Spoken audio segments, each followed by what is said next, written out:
After a lull in August, our requests for services are way up. And among those requests, WCAG 2.2 AA is coming up much more frequently. Now, 2.1 is still the majority request for audits, but we're seeing 2.2 come up a lot more. And so the split is more like 70-30 now in favor of 2.1.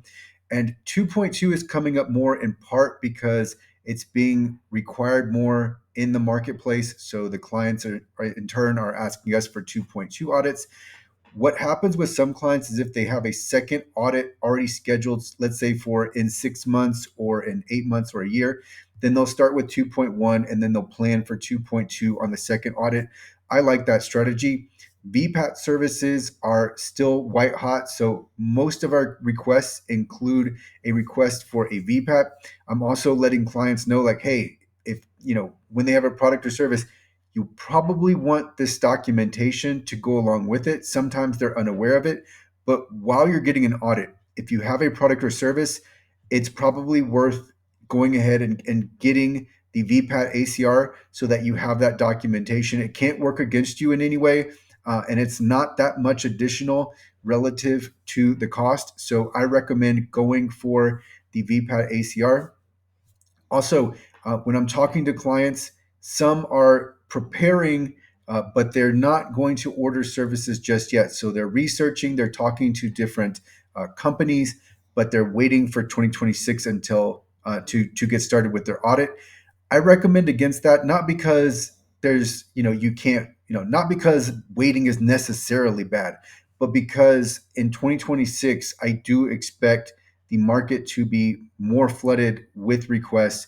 And so it may end up costing more money or it may end up taking more time. The digital accessibility companies might just be swamped with audit requests.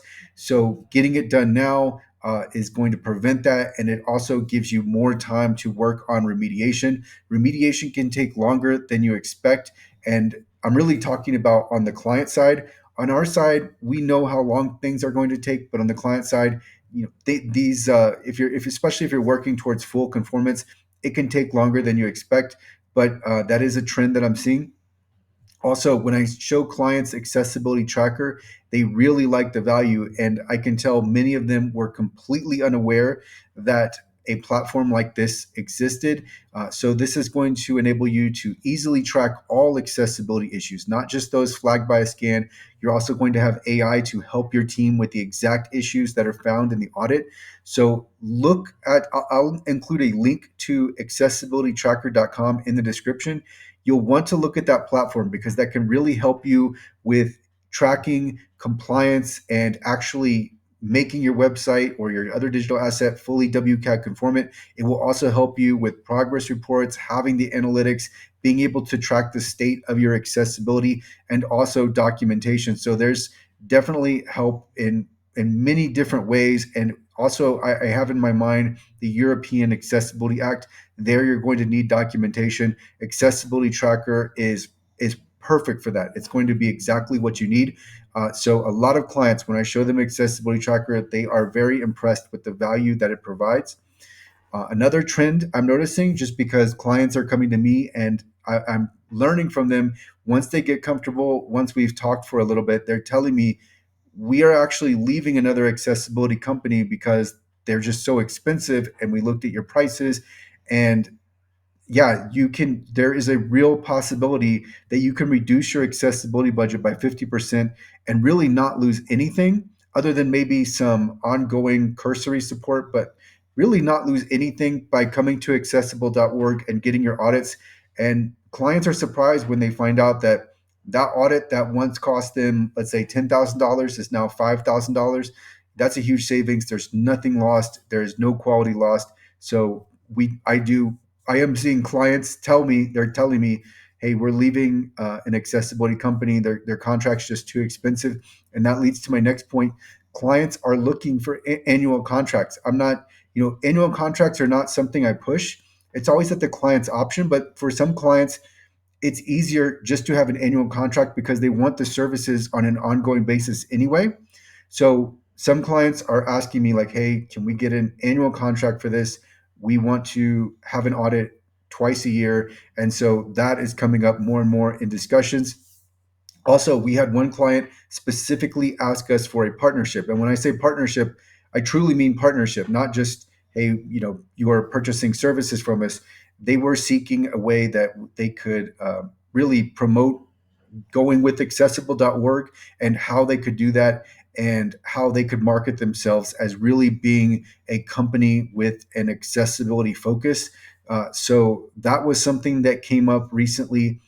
And then also, what is happening is clients are asking if audits are fully manual. So they're very interested in what evaluation methodologies we are using, and they want to make sure that it is not fully automated, because of course that is what's being sold and pitched so often. So they're very interested in, hey, are we actually getting a manual audit? And of course, I don't think there's any company that's marketed and emphasized the importance of manual audits more than myself.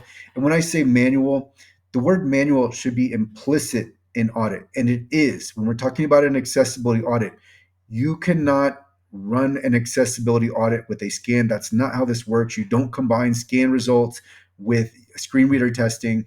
An audit needs to be fully manual. Now, you can use an automated scan as a part of the review, but you should never be using a scan as the primary source of your accessibility issues. If you do have scan results, you need to make sure that you are manually reviewing those scan results. So the emphasis for us has always been on the manual side of this. It's just you're not going to get an audit through a scan, and you don't want that. And so it's very nice. It's good to see that clients are making sure they are focused. They're asking me, what exactly are you doing to audit our digital asset? Like, what are we getting back? What's going to be, how are you going to find the accessibility issues? And I always let them know. So this is a great question that clients are asking. And if you search for manual accessibility audits, I come up, the YouTube channel comes up, and then also accessible.org, because I talk about how important it is and all of the different manual evaluation methodologies that we use.